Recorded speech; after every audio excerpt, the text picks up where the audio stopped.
Fantastic 2016. We had a welcome session from the president at 10, and had a good crowd then, and good to see many of you back here now. One note before we start, some of you may need to back up so you don't block the stage. If you get too close, it's a little intimidating sometimes. If you start coming up on the steps there, you can go up on the side steps or something like that is great, but giving the recorder a clear shot and not being staring in the face with Michelle, I'm sure she'd appreciate that. Of course, she can always look away from the screen, I guess. That helps. Anyway, good to have you all, and just wanted to give you just a word of introduction about Dr. Michelle Miller. I'm not going to go through the whole bio because you read that and that kind of thing. I would like to say a little bit. Michelle was our closing keynoter last year, and we so much enjoyed her being in the conference throughout, spending time in the sessions, asking questions, and making comments that were useful into just improving the whole conference. And it was just such a lot of fun. I had the opportunity to meet Michelle at the Online Learning Consortium conference back in October. And it was just like we'd known each other, even though I'd only known her as an avatar. She looked like her avatar and everything. So it was interesting. And, of course, the voice is familiar. So I hope you'll enjoy it and enjoy your session. I think it's going to be a great time, and we're excited that she could be back with us this year. So enjoy the session. And when she asks for comments, you can do one of two things. You can walk your avatar over to that platform there in the middle, where your voice will be amplified, or you can right-click, go to Voice, and select Shout, and that will amplify your voice. You're going to be muted before then, but you can take yourself off mute by pressing the M key when you need to, except for Tracy is not muted. So Tracy, press your M key. There you go. Great, thanks. Okay, without further ado, Dr. Michelle Miller. Thank you. All right. Oh, thank you. Thank you, Patrick, and thank you, everybody. In particular, for the opportunity to speak to this engaged group today in this fun format. And thank you so much for those of you who took the time to come and participate today. So you are the kind of engaged practitioners that I always gain so much from, and I love interacting with whenever I can. So welcome to Fantastic 2016. Our theme for this year is connections and the future of digital learning. And when I heard that from Patrick, I was hooked. I think that this is just the exact theme that we need to be thinking about right now. And it's been very much on my mind lately. So, I want to jump in with a little bit about the perspective I'm coming from.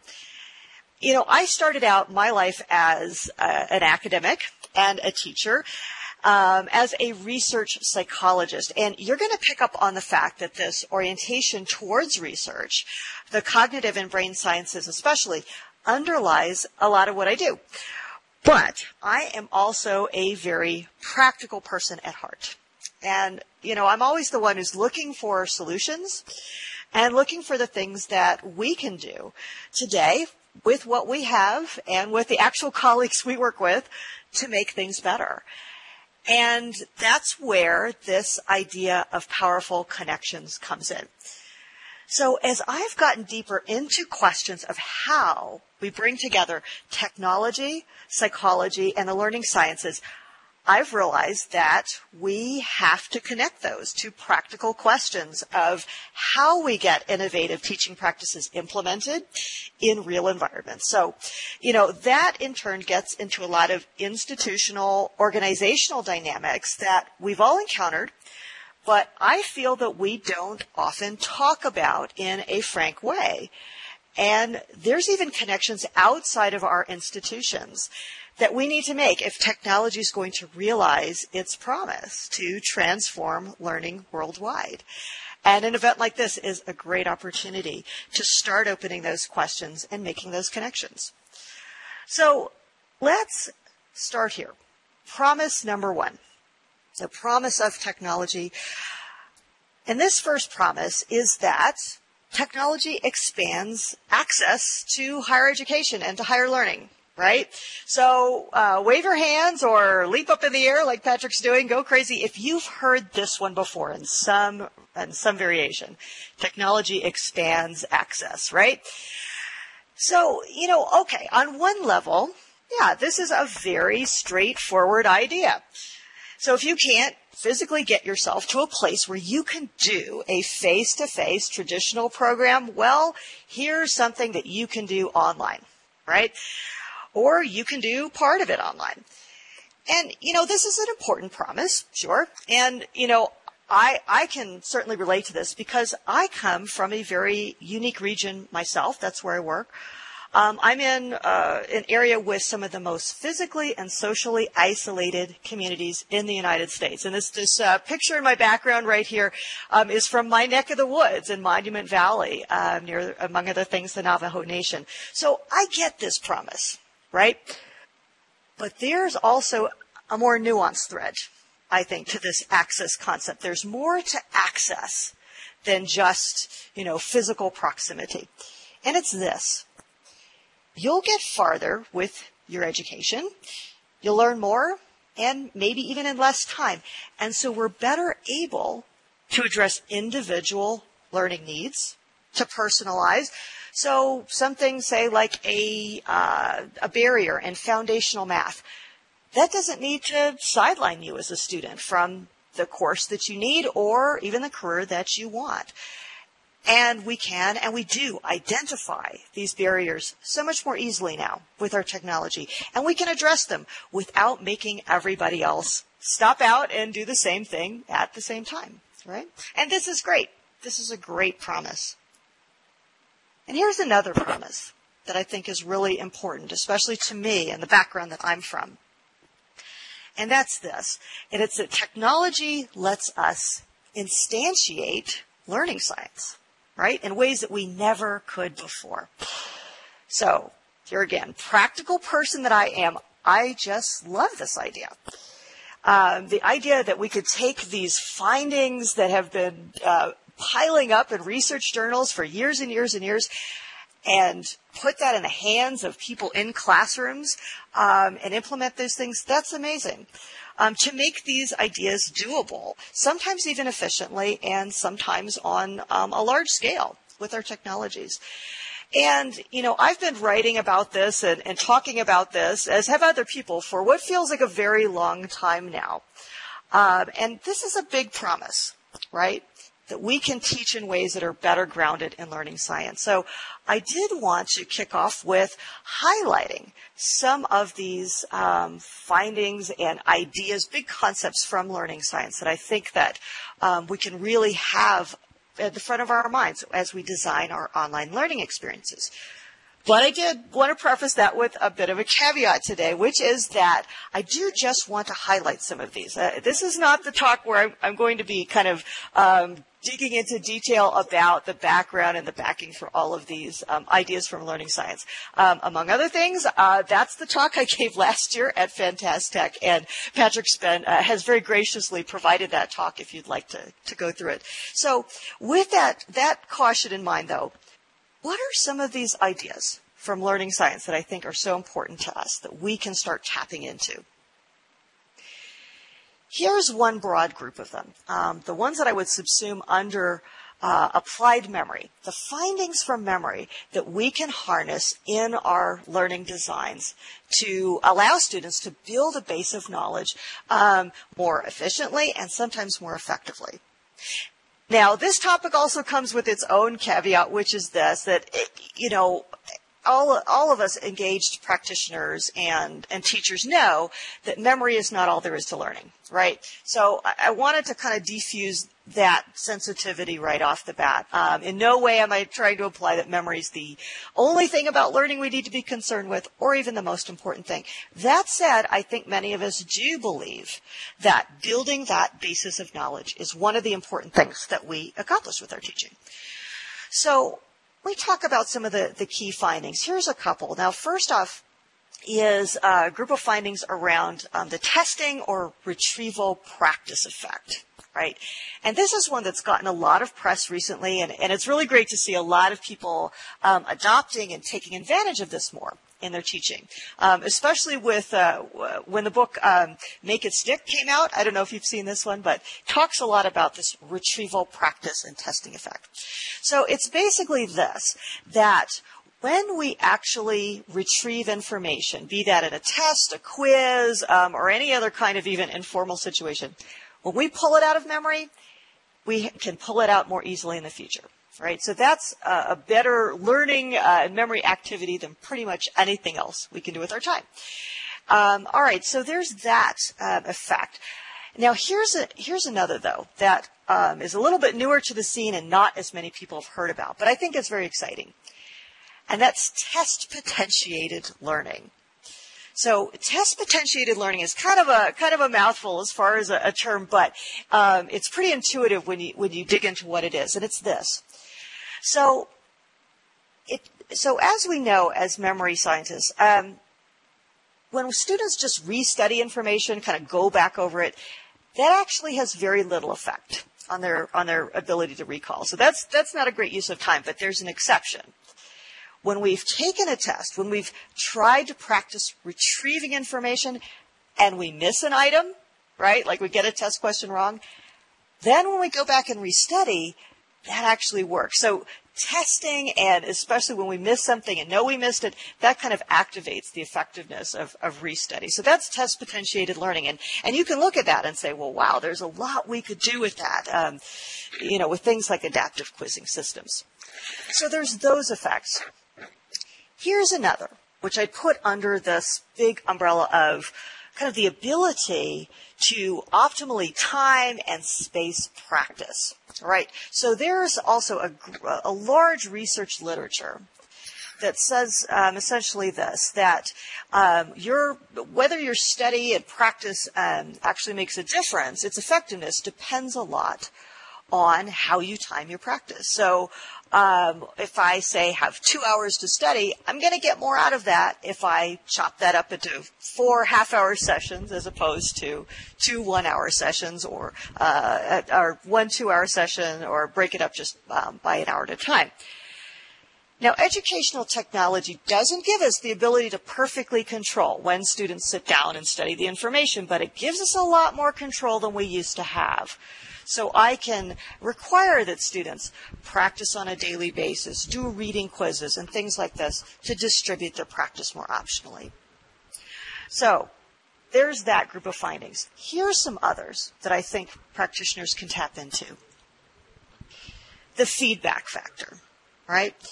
So this can be something kind of straightforward, like, say, a multiple choice test where students get immediate feedback that's auto-graded so they know how they did on something like a reading quiz or a pre-class quiz, right?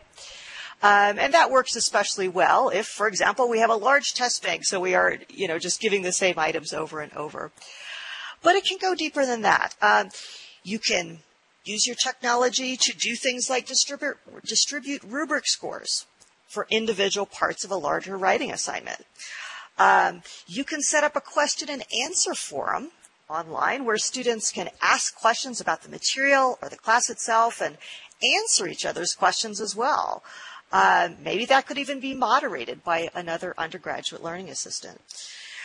And then there's the actionable part of feedback, which I think sometimes does get lost in the mix. So it's very powerful when professors, instructors use the information that builds up in things like learning management systems for diagnostics. I mean, we're the experts, and so we can say, hey, I'm seeing a pattern of scores here that's a red flag that you need to come in for extra help, or I can direct you to a special module that will work really well for you. So essentially, using learning analytics. So in a way, this could go pretty deep as well in our role as instructors, thinking of ourselves less as people who just put content in front of students, and spending more of our attention on monitoring how students interact with the information and intervening in customized ways. So feedback, that's another hot area that we can tap into. Authentic learning experiences, making learning authentic, right? So this is something that we all know is really important for creating deep learning that sticks. And it's a little funny, though, to talk about this in the context of educational technology because so many of us think of online life as somehow fake and real life as authentic and the real thing. But if you think about it, this is what a lot of public content that's student created allows us to do, right? So, you can have students make work products that aren't just a paper written for one person, me, audience of one, the instructor, and never shown to the outside world. You can have them creating work products that have an impact outside the context of you and the classroom. And if you look at this website that I've actually put up here, you have wondered why I have something on a Greek volcano showing in a conference like this. I'm putting this up here as an example of exactly this kind of authentic learning philosophy instantiated with online tools. So a little background on what this is. This is, you're seeing here a shot of the NAU in Greece blog. And this is connected to a very unusual and innovative class that's run by an NAU colleague of mine named Lisa Skinner. Now, what Lisa Skinner does, she's a geologist, and so she takes a group of students to the Santorini volcano every summer. And the twist here is that these are young undergraduate students who have just finished their freshman and sophomore years in college. And as she was designing this experience, saying, how can I maximize this learning experience for students? And now it is short. She's not going to take them all summer, just for 2 weeks.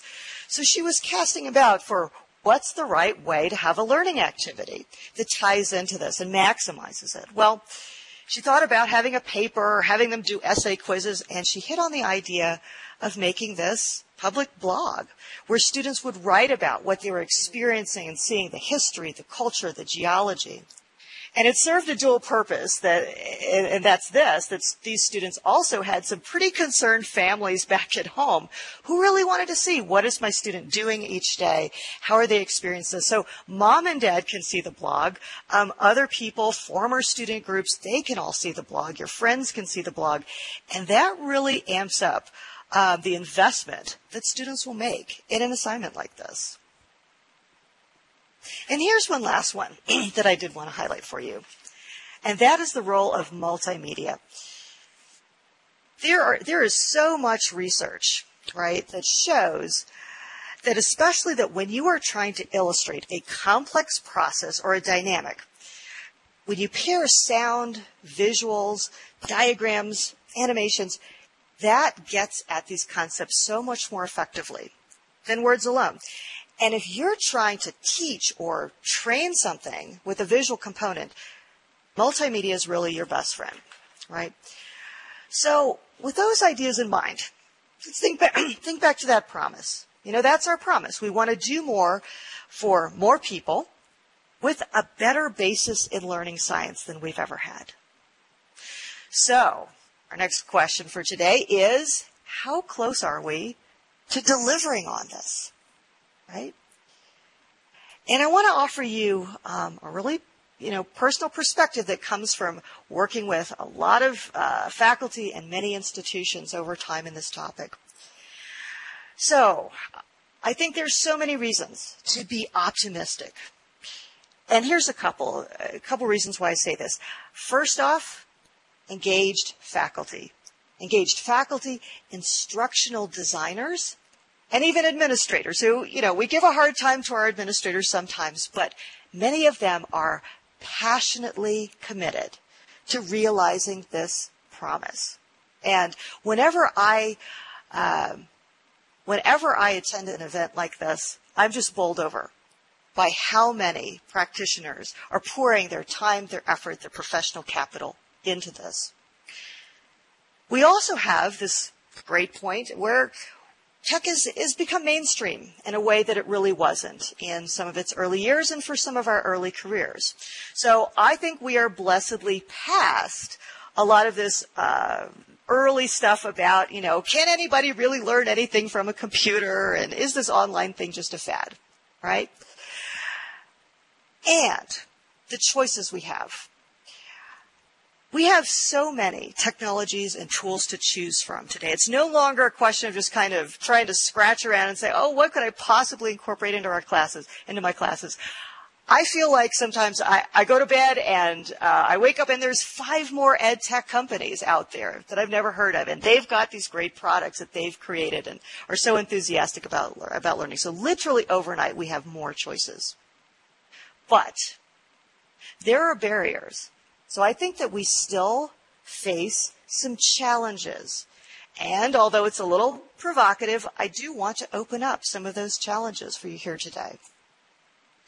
So first, challenges that come from some of our institutional dynamics, the pushback, the friction that we have within our institutions that get in between us and realizing this promise of institutional technology. So, first looking at these, here's one. Many institutions still haven't gotten to that point of having a real, coherent, well-articulated vision of what role technology is going to play in, what we do for our students, right? So lacking a coherent vision, not just for, what technology are we going to invest in, but how are we going to use it and why are we going to use it, right? Here's another. And this one I have shamelessly borrowed from one of my favorite organizations, the National Center for Academic Transformation. They pointed this out years ago, and I think that this is still a real concern. So this is what I call the lone hero fallacy.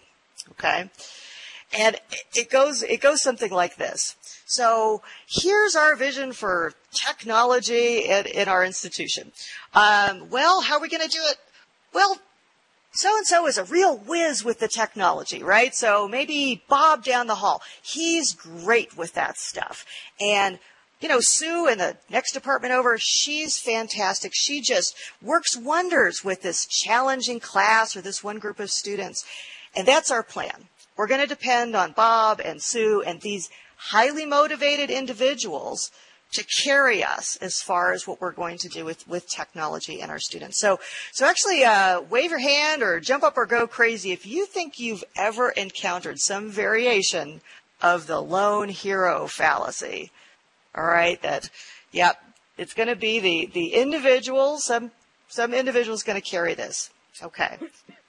Now, I'm not disparaging the idea of being a technology leader in your institution or speaking up and advocating for what tech can do for our students.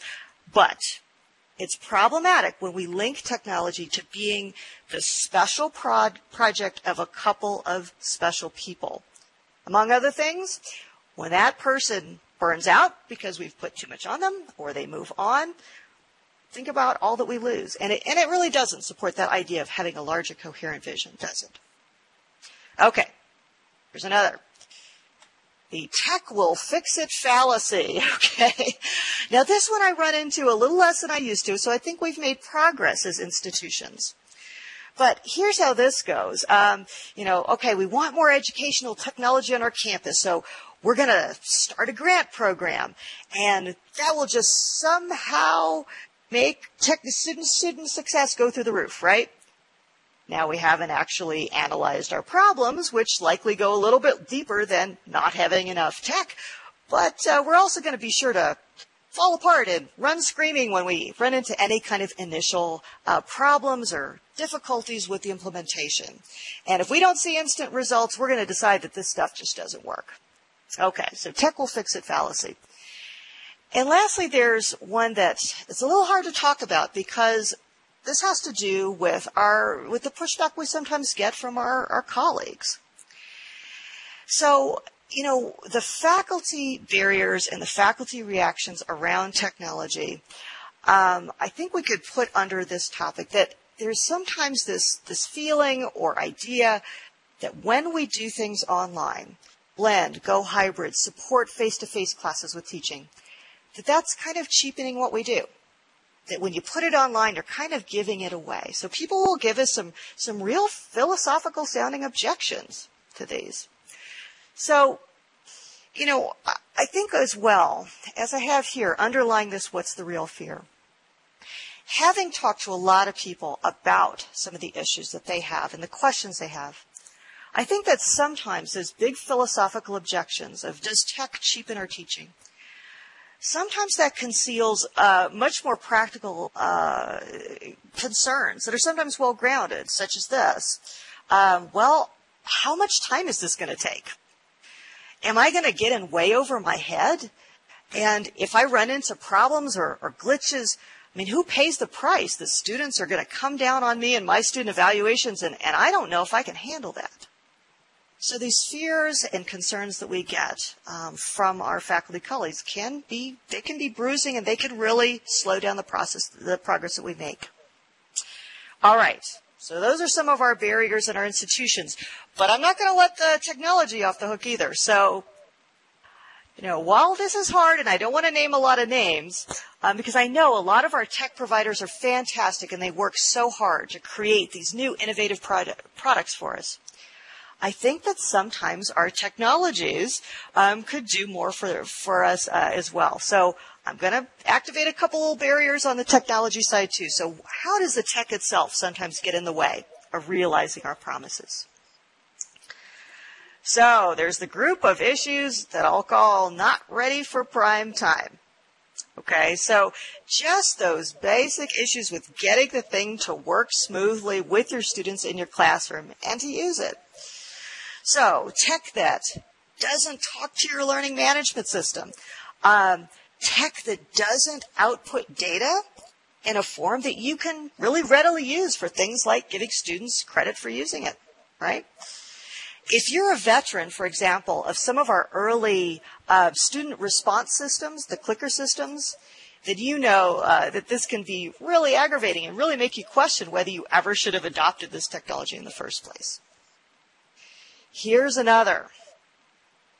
Technology that's slick, that is something really new and novel, and maybe works really well, but doesn't really link back to some of those big issues and things we wanted to accomplish. It doesn't link back to the learning principles. Or it's a great solution that's in search of a problem. And I've seen some real head scratchers at conferences. As I walk around and see the newest ed tech tool that entrepreneurs have come up with, I sometimes think, well, how does this solve a problem for me as a teacher? And lastly, probably my least favorite problem I run into with technology sometimes is content issues. So with those educational technologies that actually have the content in them, something that you're presenting to students, material to learn, and there's something factually wrong with it. Now, here's another wave your hand or jump up if you've ever run into this. You've actually uncovered a factual error. Something is wrong with that material. Yeah. Wow, that is really demoralizing when you see that. And if it's really integrated into that technology, that's very hard to fix. Now, of course, our traditional textbooks and other materials, they can absolutely have these problems, same thing. But I think that this can be particularly problematic in a technology tool because, when we do take these things out to our more skeptical colleagues and they look at them, well, they're going to spot the problems. And that creates this aura of poor quality around the whole tool and maybe even around the whole idea of incorporating that technology, right? So these are some of the things that do get in the way. So, without being too pessimistic here, I think that we aren't quite there yet. We still have ways to go and realizing that promise of access and instantiating learning science. But that's okay because practitioners like us, I believe, have a great deal of power from where we are to use our energy to address these. How do we do it? Connections. So let's circle back around and start thinking about how we reach out and make the connections in these areas. And I'm going to kind of go in reverse order here and start with the technology. What do we do about these? Well, what I want to do is offer you a short list of things that I think we should be looking for in our technology. A short shopping list, if you will. characteristics that, while not every tool has to have every characteristic, can really help guide us in choosing the right tools and reinforcing the ones that we want in the future. And these do connect back to learning science. So we are making that connection as well, linking what we know, those concepts we know about student learning, to concrete qualities that we can find in our technology. So before I show you my list, though, I do want to preview something, which is that I want to bring a little bit of interactivity to this experience, and I am too frightened to do something like put you in breakout sessions in this virtual world. But I'm going to be asking everyone to be thinking about 3 questions, all right? And after I give you my shopping list, I'm going to let you think about that for a second, and then I want to sample some of the answers that you have. So here's the questions I want to pose to you. I want you to be thinking about an example of a tool that you know of that does one of these things really well. So of the 4 characteristics I'm going to present, what's something that you think just nails it in one of these arenas? Conversely, what's a tool that kind of covers the most bases, that does most of these at once? And lastly, what do you think is still missing from the available technology? So if you could wave a wand and have any of these in one of your technologies, what would that be? All right? So with that, here's what I think we should look for. I think that we really need to be seeking out tools that use the multimedia substantively and with some basis in research. Now, even if you're not completely well-versed in multimedia theory, I think we could still tell as an instructor when you're looking at a tool that uses multimedia just as kind of decoration or up the fun factor versus something that uses video, diagrams, animations to really teach the material. And when you find that, that can be very powerful, and that really gets my attention when I'm looking for a tool. We should look for tools that take advantage of what we know about memory, which is a great deal at this point. So, can you see evidence that that tool is going to take advantage of things like the testing effect, or it's going to push students to rehearse and retrieve the material more frequently and with more distributed practice? Tools that, if they do provide content, not only is that content great quality, but it presents it in a way that gets out of that rut of here's some slides and maybe a quiz at the end. And lastly, critically, I think that we need to be looking for tools that emphasize the ability to use the material. So does this tool give me new ways to have students actually use what they're learning and develop those skills? So not just to see the material, but to actually apply it.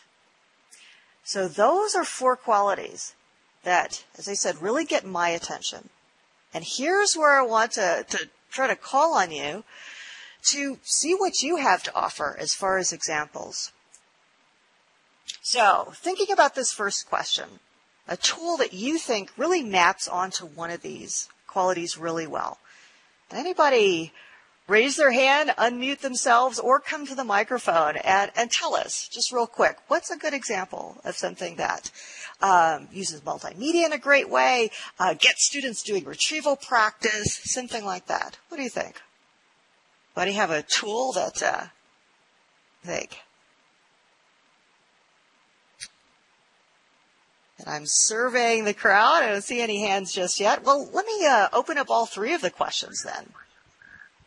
You'll have to tell us which one you're answering, but raise your virtual hand or come to the microphone and give us an example. I'm not sure how to raise my virtual hand, but I'm not sure if you can hear me. Can you hear me, Michelle? I sure can. Who am I hearing from? Barbara Cotter. Hi. Hi, Michelle. Hi. You know, with Kahoot, be one of the tools that we use, because we do actually get one of the tools that we use to get our students really engaged. Would that be considered one of the tools that you're looking at? I think that if that comes to your mind when you look at some of these characteristics, and I think that's a good example, and maybe in some of the conversations with colleagues, you can expand on exactly how you're using that tool. We use it not just as we use it mostly to get feedback from the students, either at the beginning to initiate a lesson, although I've noticed that many teachers do use it as a form of assessment at the end to see what they actually have grasped from a concept that was used. So me, I see it as an awesome tool for getting feedback, not just from the students, but also from the teachers at the beginning, during, and at the end of a class or a session. So distributing some of the retrieval that students are doing, plus really getting them actively doing the retrieving. Good example. Okay. Who else wants to make a contribution? The only contribution I want to make is, if you're now, Rebecca is on the platform, so that works great. Oh. Or if you're not going to the platform, right-click, go to voice, and change it to shout. And that way you'll be amplified, and then mute when you're through. But the microphone works too. So sorry, Rebecca. Go ahead. Oh, very good. That's okay. Rebecca, yes. Let's hear from you. Are you able to hear me? Yes. I am hoping that others can hear as well. A tool that I found that does one of those well, I think, is the Pearson's My Math Lab software, because it's interactive with students. It's based on personalized learning. It meets the students where they're at. There's an opportunity for reviewing concepts that the student's not understanding, and they can go quickly through things that they're already getting. It's not particularly visually appealing, and it needs to do a better job of using multimedia, but I think it's very good for learning. Great. So it's getting there. It's getting there. There's some areas where it can be refined, but it's definitely emphasizing that skill practice, right? So it's great to watch somebody else doing math, but getting in there and doing it yourself, we know that that's what works, right? Thank you. All right. Well, these are some food for thought questions that, again, I think in some of our interactions can focus our discussions and get us sharing information. So here's a very powerful thing that I think can flow out of this idea of focusing on the characteristics we want to look for.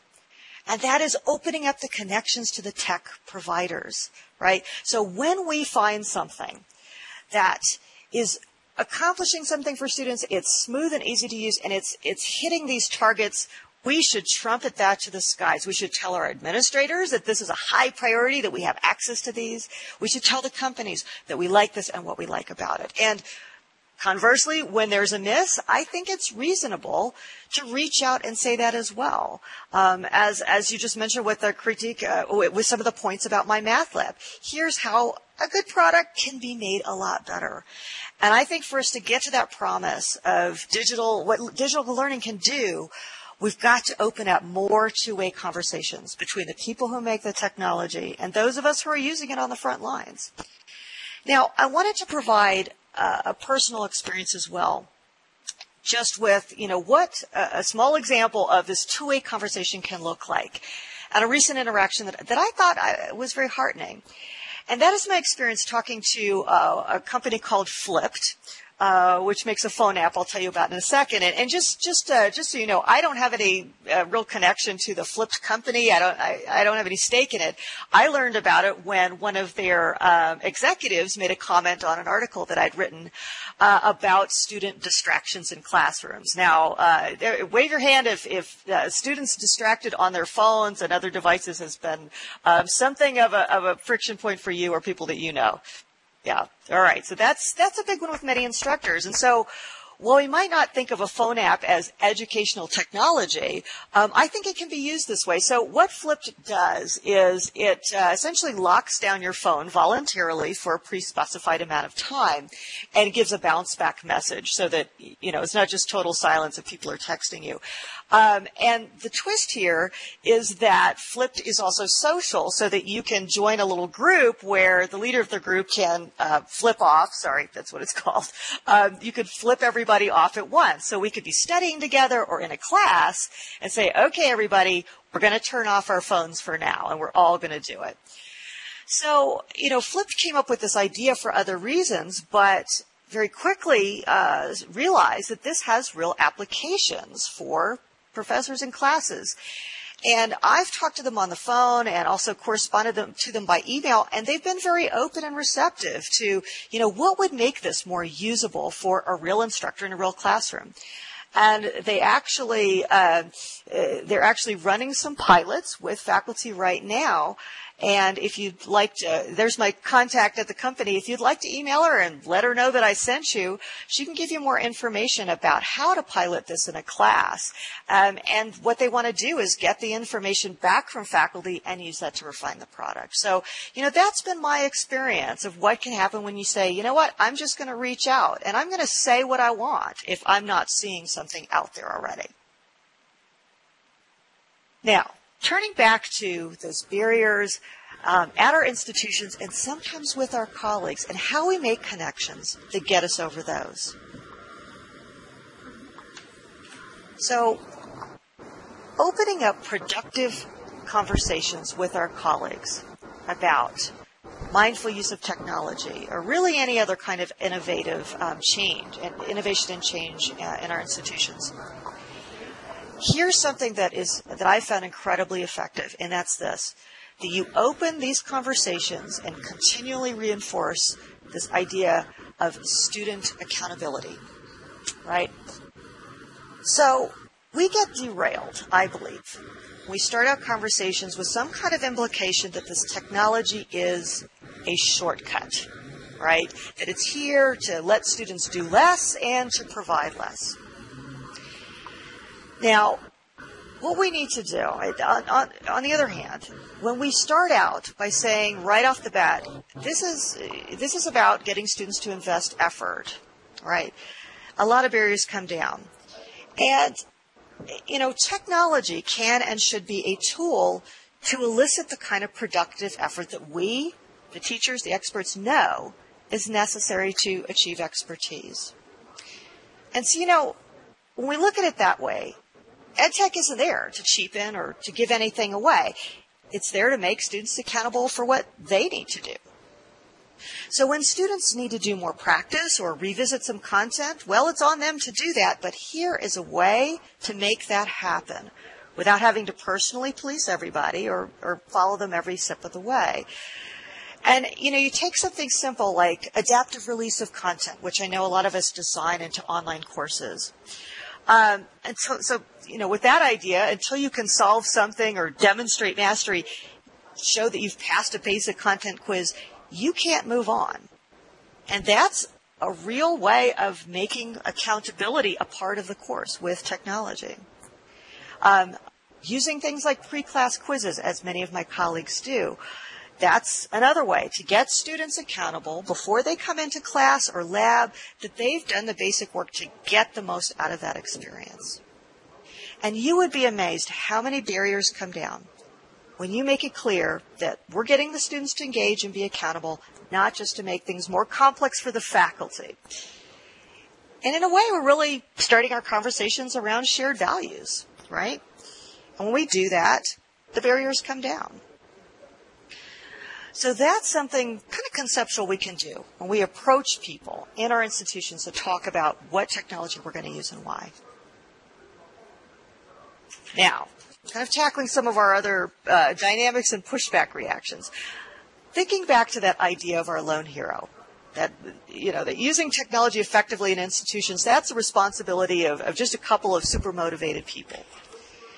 Now, addressing this, I think that what we can do is borrow from what the course redesign movement has told us for a long time, and that is that there needs to be a mindset shift away from seeing a course as a bunch of individual classes, and instead start seeing our courses that we teach as things that belong to all of us in a department and in a discipline.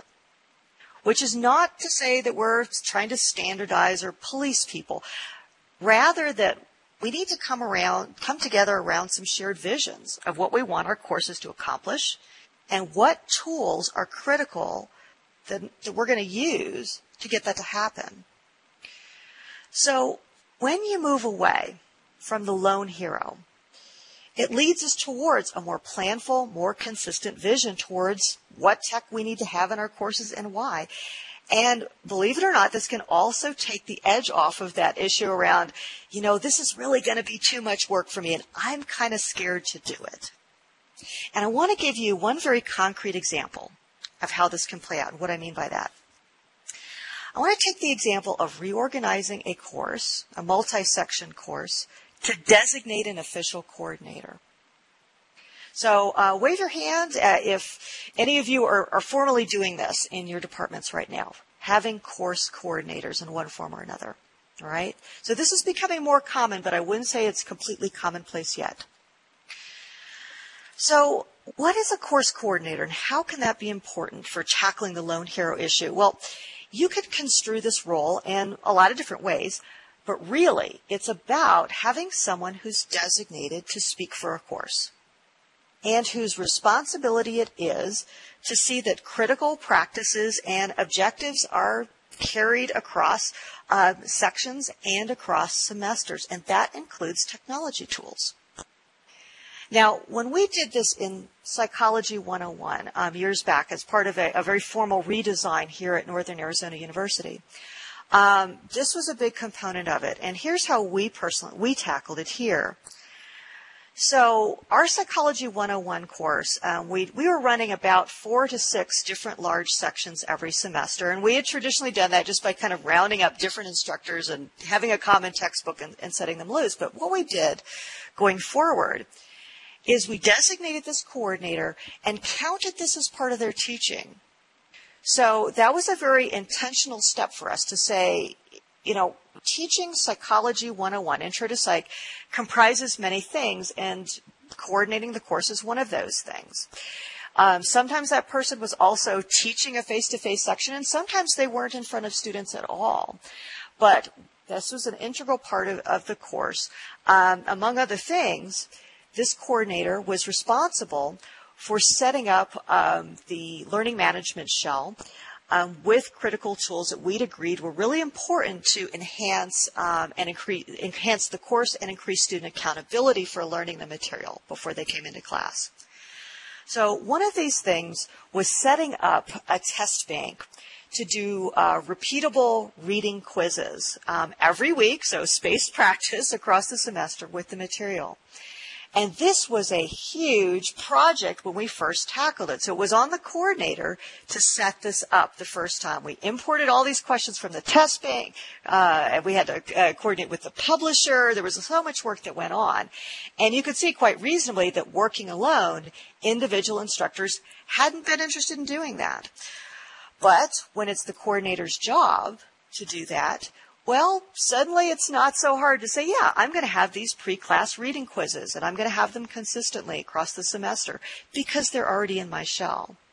So carrying those critical practices across sections and semesters, that's what a coordinator can do. And just the process needed to set that up also starts a lot of good conversations about what we want the course to accomplish. And that's what can make technology adoption efficient and offset that feeling of overwhelm. So, I want us to be thinking in our question and answer that we're going to have right after this section, this presentation, about some of these barriers. So I want you to think about barriers that I talked about here that you've personally experienced, the lone hero, the tech will fix it syndrome. I want you to also think about barriers that I didn't talk about, right? Because this is by no means an exhaustive list, and you've had some other experiences. And also to be thinking about solutions, right? So I suggested a few, but I know that in this group here, there are so many other ideas that you've tried and that have worked. So with that, connections to remember and to be talking about in this experience that we're going to have here at Fantastech in these days to come. Here's the ones that I want to leave you with. I want you to be thinking about the connections between learning science and the teaching techniques we use with technology and otherwise. So what have you picked up from discoveries in cognitive sciences, brain sciences, educational research that inform our teaching? I want us to be thinking about the goals we have as teachers, what we're really trying to accomplish, the objectives that we have for our courses and our learning environments that we create, and what technologies are a perfect fit to those goals. I want us to be forging, of course, those connections I talked about between the technology makers, those visionaries, those entrepreneurs and companies, and those of us who use the technology. Engaged colleagues, those connections from person to person, the people who are out on the forefront of making these things happen in our institutions. Those conversations are so powerful, and this is a great time to have them. And lastly, the conversations that we may be having after an experience like this, between those of us who are the evangelists and the leaders in technology, and our colleagues who have their doubts and who are not so sure. I hope that what I've given you are some ideas for how to start those conversations off on the right foot, to start fresh, and to make progress in realizing the promise of what digital learning and educational technology can do. And with that, I'm going to send us forth with that promise we're all devoted to, more learning for more people than ever before. And this is how you move from being a lone hero to being a technology leader. All right, so thank you so much for your attention and your engagement with those ideas. And I want us to have some more interaction around those ideas of barriers and questions you have.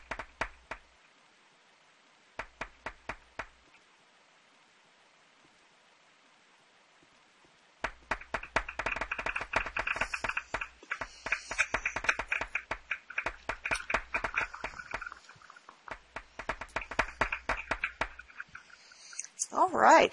Maybe, Patrick, maybe you can assist me in moderating some Q&A with our question and answer time.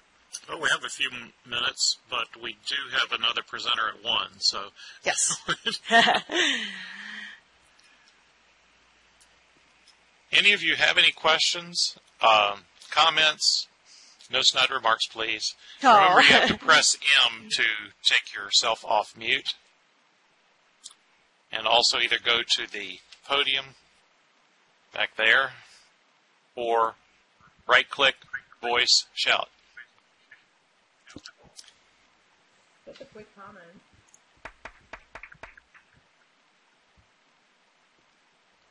Marion's going to the microphone. That's Barbara. Can you hear me? I'm hoping everyone can hear me. Wait a minute, Marion. I think Barbara's talk. Barbara, if you're giving a comment, please right-click, go down to voice, and click on shout so that we can all hear you. Oh, Barbara's back on mute now. Go ahead, Marion. Okay. I teach history and political science, and those are courses where the longer I teach, the less I care about how many facts my students can give out, because facts are so easy to put your hands on now, and more about how to encourage that questioning and analytical thinking. And what I like about the technology is that I can pull in the media to create situations that hopefully will trigger some of that thinking. But at the same time, it is very difficult to, quote, assess that thinking on an ongoing basis where we're giving meaningful feedback to students. Because I could see me constantly in grade mode, and as someone who has a whole lot of other things on their plate, I wouldn't want to be that way. I'd like to know what kind of technology advances do you see on the future that will help us encourage and assess more of our students' development of critical thinking, challenging of information kind of skills? Yeah. And by the way, I did, just so you know, I crashed and I had to come back into the environment. So I'm afraid I just caught the tail end of that. But I think I have the gist of this really important question from Marianne. So that's right. How do we, especially with class sizes getting larger all the time, how do we engage with and give appropriate feedback for this more substantive, thinking-oriented assignments? I think two exciting fronts maybe are not so much. One is not so much the technology, but rather how we organize some of our grading. And this is more of us are experimenting with more peer-to-peer learning and peer-to-peer assessment, right?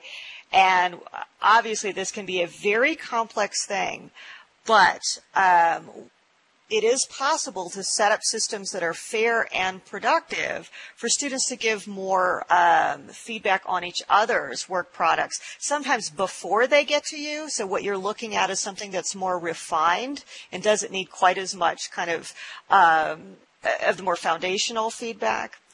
And sometimes that can be, just grading of the work product itself.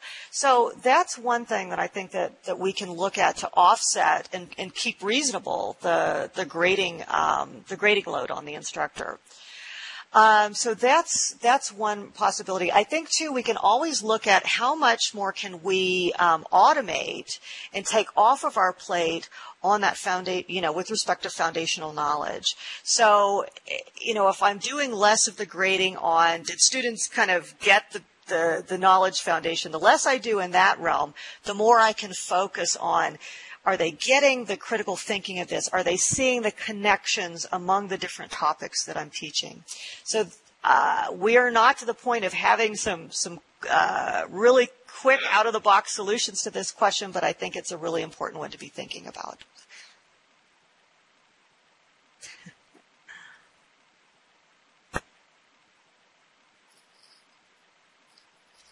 Any more final short question? One more maybe? We need to clear so Christy can start setting up. Okay. That's okay. Patrick, are you able to hear me? Yes. Everybody else can too. Okay, very good. That's all right. Just wanted to say that if this session goes over a little bit because there are more questions or there's more discussion, that's totally fine.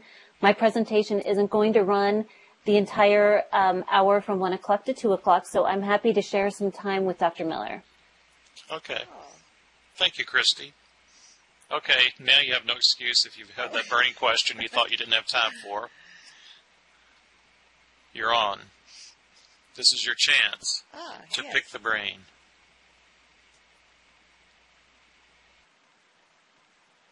Yes, so did we have a question or comment here?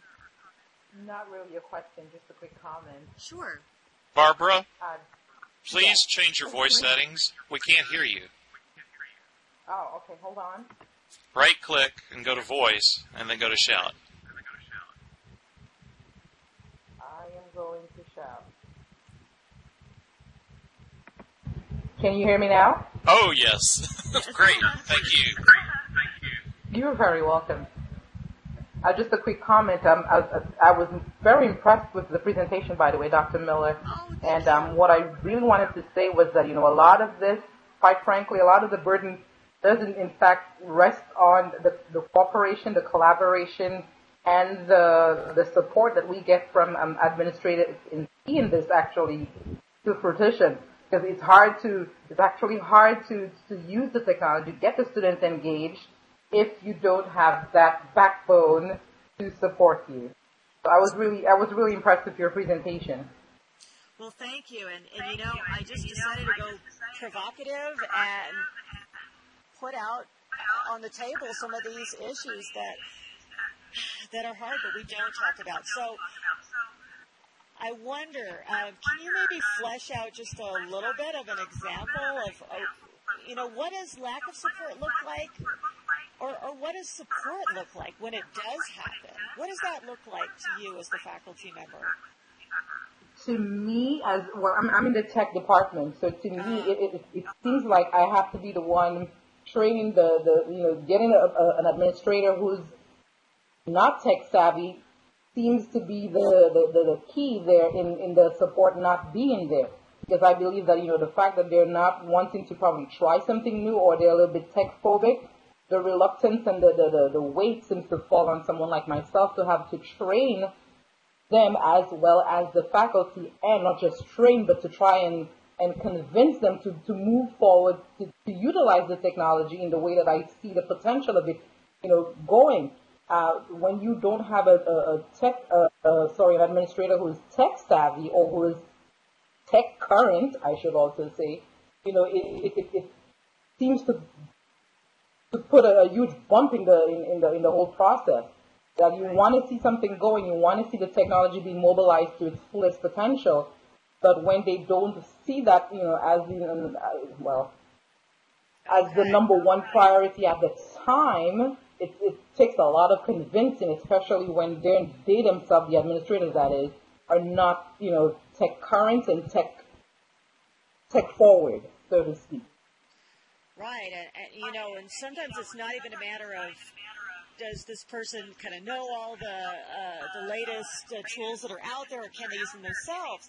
But having a realistic idea of what it costs, not just to buy, but also to support, and the time and the effort of people like yourself, what the technology can realistically do and what it can't do. I think that's also the kind of tech savvy that is really valuable when you have it in an administrator or a leader, and can be very problematic when you don't. So, we got to name the problems in order to start addressing them. So I really thank you for your candor and articulating that issue really clearly, I think.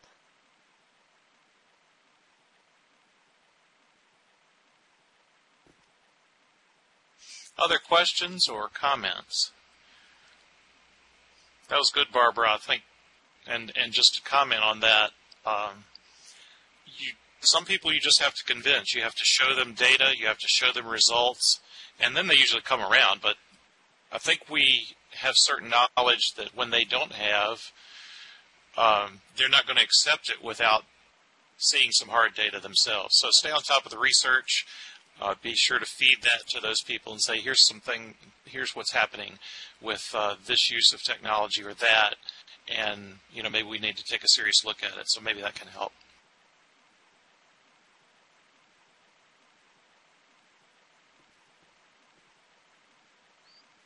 Well, I hope to cross paths with more of you in this virtual environment over the course of our next couple of days together. And as I said, I learned so much, and I'm always so happy to talk to practitioners. So feel free to just walk up to me in this virtual environment or get in touch with me in another format. All right? And thank you so much for all you do for your institutions and for our students. Thank you, Michelle. All right. Thank you.